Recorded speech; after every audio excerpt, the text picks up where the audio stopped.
একটা মানুষ হাজার হাজার কোটি কোটি বছর জাহান্নামের আগুনে জ্বলার কারণে এই মানুষটা আর মানুষের কোনো আকৃতি নাই, নাক মুখ চোখ তার চেনা যায় না, কয়লার টুকরার মতো হয়ে গেছে রে। জাহান্নামের আগুনে জ্বলতে জ্বলতে কয়লার টুকরার মতো হয়ে গেছে। আল্লাহ পাক রব্বুল আলামিন কুদরতি হাতের মধ্যে তারা উঠাবেন, উঠে আল্লাহ পাক বলবেন, বান্দারে কেন আমাকে তুমি ডাকতেছো? জাহান্নাম তো আমাকে ডাকার জায়গা নয়, আমাকে ডাকার জায়গা ছিল দুনিয়ার জগৎ। দুনিয়াতে একবার যদি আমাকে ডাক দিতে ৭০ বার আমি জবাব দিতাম। যেরকম সুবহানাল্লাহ। তাহলে বলুন তো, আমল করার জায়গা মরার পরেই না মরার আগে? এ ভাই খেয়াল করে শোনো, আল্লাহ পাক রব্বুল আলামিন বলবে, বান্দা কেন ডাকো একটু বলো। তখন বলবে, মালিক ও মালিক, দুনিয়াতে আমি আমল করতে পারি নাই, আমলের মধ্যে আমার অনেক ঘাটতি, কিন্তু মালিক উলামায়ে কেরামের জবানে শুনেছি তোমার নাম রহমান, তোমার নাম হলো রহিম। আল্লাহ রহমান নামের খাতিরে একটু রহম করবানি, রহিম নামের খাতিরে মায়া করবানি। আল্লাহ পাক রব্বুল আলামিন তখন তারে আবে হায়াতের পানি দিয়ে ধুইয়া মানুষের আকৃতি আনবেন। রব্বুল আলামিন বলবে, একটু দয়া করার কথা বলছো, করব কি চাও তুমি বলো। কয়, আল্লাহ আমাকে তুমি জাহান্নামের নিচে ফেলায় রাখছো, দয়া করে যদি একটু উপরে উঠাইতা, একটু যদি তুমি জাহান্নামের উপরে দরজার কাছে রেখে দিতা গো। ও মালিক তুমি তো পারো, তোমার নাম রহমান। আল্লাহ পাক রব্বুল আলামিন তখন বলবে, বান্দা ঠিক আছে, আমি তোমার উপরে রহম করলাম, কথা আমি রাখলাম, কিন্তু ওয়াদা করো, ওয়াদা করো এরপরে আর তুমি কিছু চাইবা না। কই না গো মালিক, আমি আর কিছু চাইবো না। জাহান্নামের দরজার পাশে এনে আল্লাহ তারে রেখে দিবেন। কিছু লাকে ডাক শুরু করবে, ইয়া হান্নান ইয়া মান্নান কয়া আবার ডাক শুরু করলো। আল্লাহ আবার কইব, বান্দা কি হয়েছে, আবার কেন ডাক দিয়েছো? কইব, মালিক আমাকে যেই জায়গায় তুমি রেখে দিয়েছো এই জায়গাটা জাহান্নামের দরজার পাশ। আল্লাহ তুমি আমারে যেইখানে রাখছো এটা জাহান্নামের দরজার পাশ। এই জায়গাটা যেমন দরজার পাশ, ওই জায়গাটাও দরজার পাশ। আল্লাহ তুমি যদি আমাকে দয়া করে এই পাশে না রেখে ওই পাশে রেখে দিতা। তোমার নাম তো রহমান, তোমার নাম তো রহিম। বলুন তো, আপনারা বুঝে থাকলে বলুন, দরজার এই পাশ ওই পাশ বেশ কম আসেনি না নাই? আরো জোরে।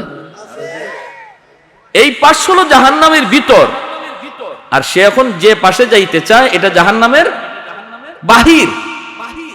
সে এই কথা কয় না, আল্লাহ আমারে জাহান্নামের বাহিরে দিয়া দেও, এই কথা কয় না। না কয়ে বুদ্ধি করে কয়, আল্লাহ আমারে যেখানে রাখছো এটা তো দরজার পাশ, তো এই পাশে না রেখে আমার ওই পাশে রেখে দাও।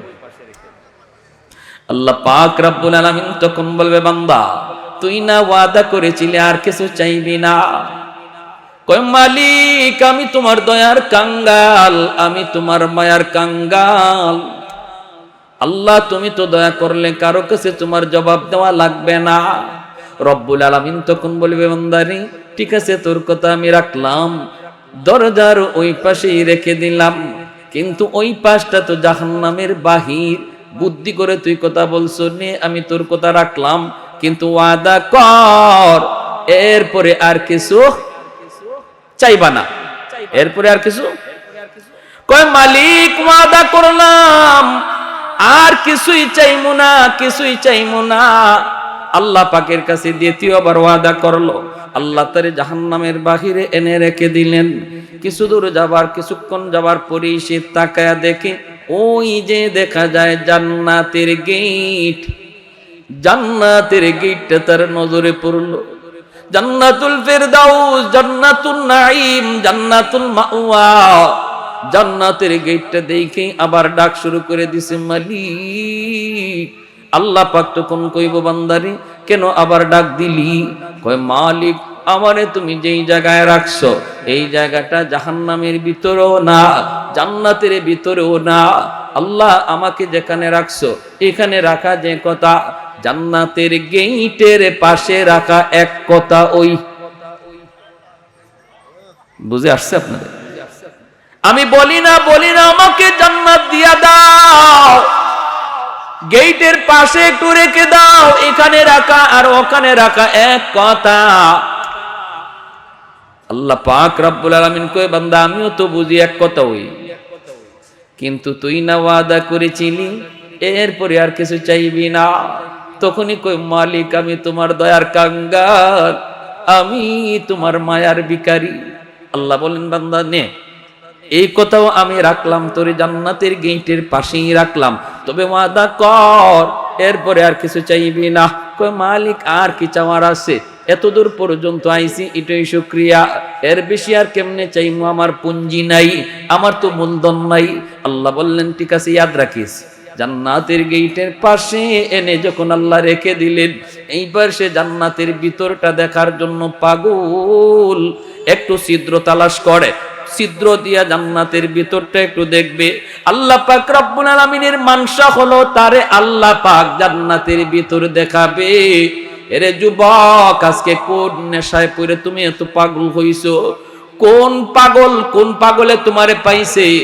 কোন শান্তির আশায় তুমি দৌড়াইতেছো? কোন মজা পাইয়া বেঈমানদের ষড়যন্ত্রে পা দিয়ে দিছো? জান্নাতের যেই শান্তি আর নিয়ামত আর আনন্দ,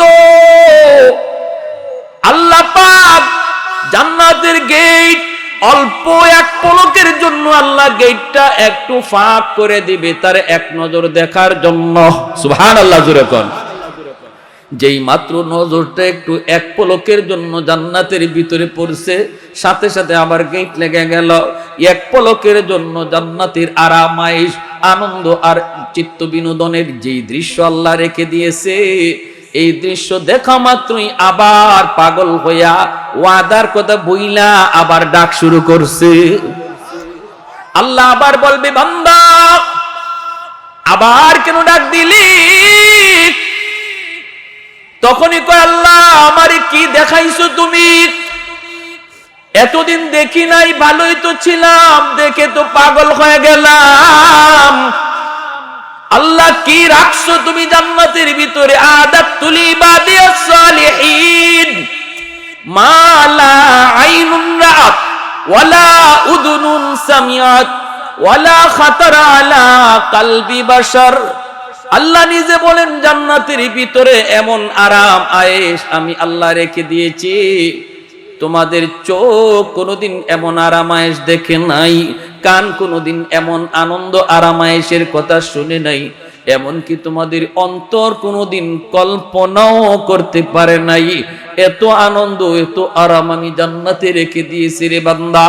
ভাইরা বন্ধুরা, এই দৃশ্যটা দেখা মাত্রই সে পাগল হইয়া আবার ডাক দিবে। আল্লাহ পাক রব্বুল আলামিন বলবে বান্দা কি হইছে বল? কয় মালিক আমার এক নজর দেখে তৃপ্তি মিটে নাই, আল্লাহ আমাকে তুমি একটু ভালো করে দেখার সুযোগ দিবানি। আমি শুধু জান্নাতের ভিতরে ঢুকবো দেখার জন্য, দেখি আবার দৌড় দিয়া বের হইয়া আসবো। আমি জান্নাতে থাকবো না, কারণ থাকার মতো আমার কাছে কোনো মূলধন নাই, পুঁজি নাই, আমার তো জীবনে নেক আমল কম। আল্লাহ আমি তো আমল করতে পারি নাই, কিন্তু অন্তরের মধ্যে ঈমান রয়েছে।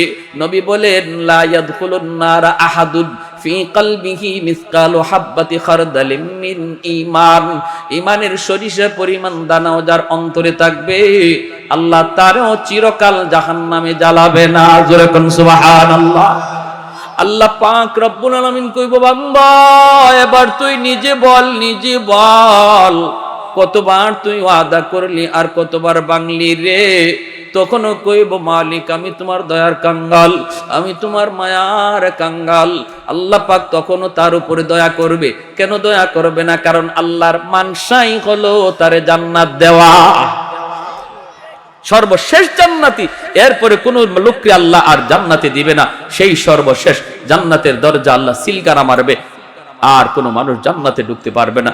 এই মানুষটারে আল্লাহ বলবে যা দিলাম তোরে জান্নাত দেখার, কিন্তু সময় কত দূর, আল্লাহ ঢুকমু আর বের হয়ে আসবো। আল্লাহ পাক কয় এই কথার মধ্যে ওয়াদা চিনি, ওয়াদা ওয়াদা কয় ওয়াদা 100%, বলে আগের মতোই না, নতুন করে কয় না আগের মতো না, আগের মতো না, এই ওয়াদা আমি ভাঙবো না, ঢুকবো আর বের হয়ে আসবো। আল্লাহ বলতেছেন বারবার, শুন ভালো করে বল, আগের মতো নাকি পাকা পোক্তা? কয় পাকা পোক্তা। আল্লাহ আগের মতো হবে না। এইবার আল্লাহ পাক বললেন ঠিক আছে ঢুকবি আর বের হয়ে আসবি, দেরি করবি না। যেই মাত্র আল্লাহ পাক জান্নাতের গেটটা একটু খুলে দিবেন তারে জান্নাত দেখার জন্য, মায়ার নবী হাদিস শরীফের ভিতরে বলেন এই লোকটা তখন 16ই ডিসেম্বরে দৌড় প্রতিযোগিতায় যেমন বাচ্চারা দৌড় দেয় কোমর একদম শক্ত কইরা, সেও এরকম প্রস্তুতি নিবে দৌড় দেওয়ার জন্য। গেটটা খোলা মাত্র এমন একটা দৌড় দিছে, আর পিছনের দিকে আর ফিরে তাকায় না, শুধু ভিতরে ঢুকে দেখা দেখি বন্ধ, খালি ভিতরে ঢুকে। ওর মনে ইচ্ছা হইল আগে ভিতরে ঢুকি, বের হতে যেন সময় লাগে, দেখমু পরে, আগে ভিতরে ঢুকি, যদি আল্লাহ কয় বের হ, বাইরে বার সময় খালি দেখমু। এমন দৌড়, আর পিছনে তাকায় না। আল্লাহ পাক দিছে ধমক, এই বান্দা থাম। ধমক খাইয়ে থামছে। আল্লাহ পাক কয় কি রে, এটাই ওয়াদা ছিল? এটাই কি তোমার সাথে কথা ছিল? বের হও। যখনই আল্লাহ বলছে বের হও, তখনই মাথাটা নিচের দিকে দিয়া অনুতপ্ত হইয়া অনুশোচনার সাথে কই, মালিক তুমি আমাকে বুঝি জান্নাত থেকে বের করে দিবা? আল্লাহ পাক কয় আমি কেন বের করব? তুই তো নিজেই বললি জান্নাতে ঢুকবি আর বের হয়ে আসবি। কোন মালিক তুমি যদি আমাকে জান্নাত থেকে বের করে দাও গো, তাহলে তোমার ওয়াদা ভাঙ্গা হবে। আল্লাহরে কয়, কথা বুঝছেন? আমারে যদি এখন তুমি জান্নাত থেকে বের করে দেও, তোমার ওয়াদা ভাঙ্গা হবে। আল্লাহ পাক কইলি কি তুই? আমি তোর সাথে কখন ওয়াদা করলাম? এতক্ষণ পর্যন্ত শুধু ওয়াদা করলি তুই আর ভাঙলেও তুই, এখন আমি তোর সাথে কখন ওয়াদা করলাম? কয় মালিক আমার সাথে ওয়াদা করো নাই, কিন্তু মুমিনদের সাথে কোরআনে ওয়াদা করেছো। আমি উলামায়ে কেরামের জবানে শুনছি, আল্লাহ তুমি যারে একবার জান্নাত দাও, এই জান্নাত থেকে আর তুমি বের করো না, এটা তোমার ওয়াদা নি। আল্লাহ পাক কই হয় এটা তো আমার ওয়াদা ঠিকই আছে। কই যদি ওয়াদা ঠিক থাকে, আমি তো কোনো না কোনো সুরতে বুদ্ধি করে হোক আর চালাকি করে হোক ঢুকে গেছি। আমি তো জান্নাতে ঢুকে পড়েছি, বুদ্ধি করে হোক আর চালাকি করে হোক জান্নাতে ঢুকে পড়েছি। এখন যদি তুমি আমাকে বের করে দেও, তোমার ওয়াদা খেলাফি হয়। রব্বুল আলামিন তখন কুদরতি মুস্কি হাসলেন। সুবহানাল্লাহ, জোরে কর, আর একটু জোরে কর না সুবহানাল্লাহ। আল্লাহ কুদরতি মুস্কি হাসা কয় বান্দারে, চালাকিটা তো কম করলি না। মনে হয় বাঙালি, চালাকিটা তো কম করলি না। হ্যাঁ, সব খবর না রাখলো এক খবর রাখছো, আমার ওয়াদার খবর, ঠিক কিনা? ঠিক আছে, তুমি যা শুনেছো ঠিক শুনেছো, ঠিক শুনেছো। ওই জায়গাটার মধ্যে আল্লাহ হাসছেন। জিব্রাইল আমিন যখন নবীরে এই হাদিস শুনাইতেছেন, তো আল্লাহ নবী এখানে হেরি চালাকি শুনে আল্লাহ নবী হাসে দিছেন, জিব্রাইল আমিন হাসে দিছেন। তা আল্লাহ নবী জিজ্ঞেস করতেছে, নবী সাহাবীদেরকে শুনাইতেছেন, সাহাবায়ে কেরামও এখানে হাসে দিছেন। সাহাবায়ে কেরাম আল্লাহ নবীরে জিজ্ঞেস করে নবীকে হাসলেন কেন? নবীকে আমি হাসছি কেন এটা কি বলবো? জিব্রাইল আমারে শোনায় আর হাসে। জিব্রাইল হাসছে। আমি জিব্রাইলকে জিজ্ঞেস করেছিলাম, ভাই জিব্রাইল আপনি হাসলেন কেন? জিব্রাইল কয়, নবীকে আমি হাসবো না, আল্লাহ নিজেই হাসে দিছে। হের কথা শুনে আল্লাহ নিজেই হাসে দিছে। এজন্য এই হাদিস আমাদেরকে আমাদের উস্তাদরা পড়াইছেন, আমিও আপনাদেরকে শুনাইলাম। এই জায়গাতে আইসা সবারই একটু মুচকি হাসি বের হয়, আর এই হাসিটা এমন এক সুন্নত, সাহাবায়ে কেরামের সুন্নত, নবীর সুন্নত, জিব্রাইলের সুন্নত, আল্লাহর সুন্নত। সুবহানাল্লাহ। কিয়ামত পর্যন্ত আমার নবীর এই হাসিটা জারি থাকবে।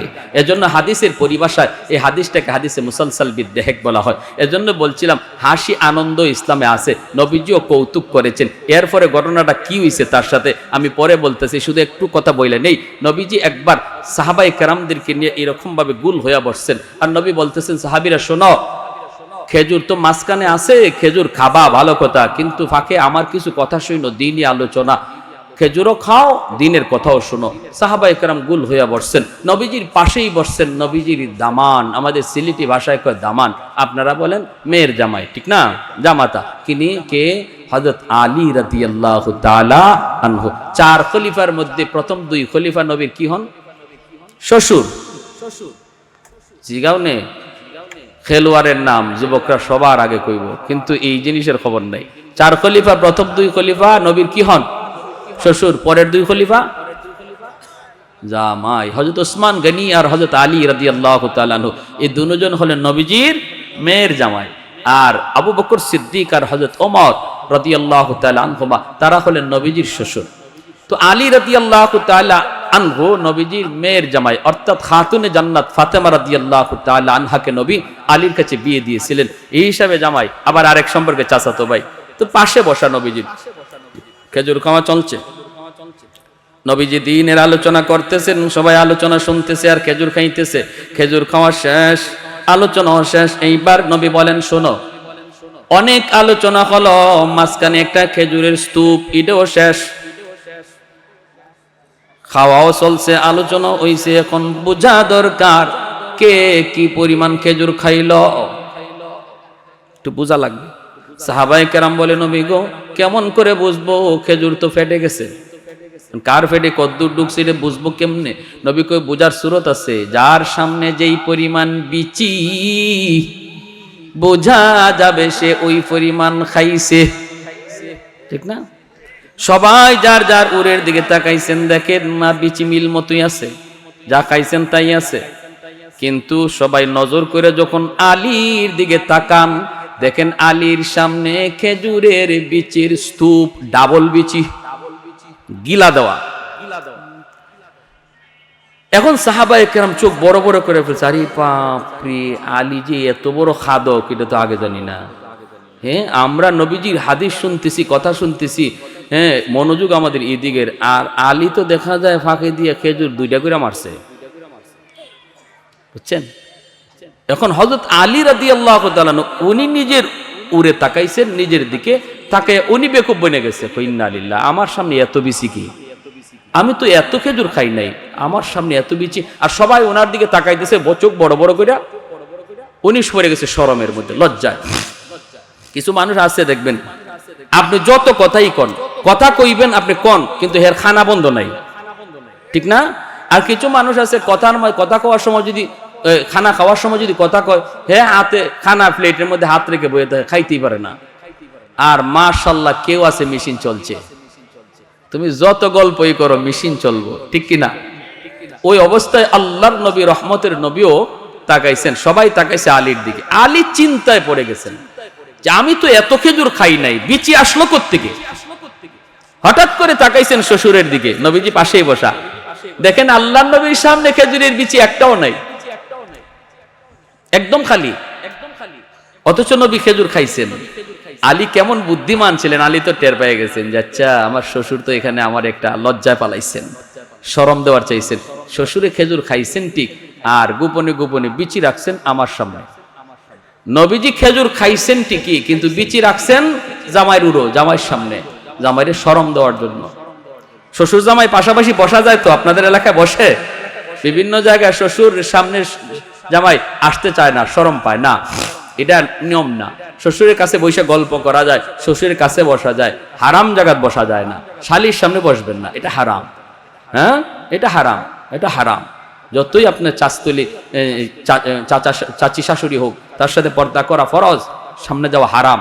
শ্বশুরের কাছে বসেন। আল্লাহর নবীর দিকে যখন হযরত আলী তাকাইছেন, দেখেন কোনো বিচি নাই। এই শুনেন এবার আলীর কথাটা। নবী বলতেছেন, যার সামনে যেই পরিমাণ বিচি আছে বোঝা যাবে সে ওই পরিমাণ খাদক, আর এত পরিমাণ খাওরা, এমন খাইতো চিনে।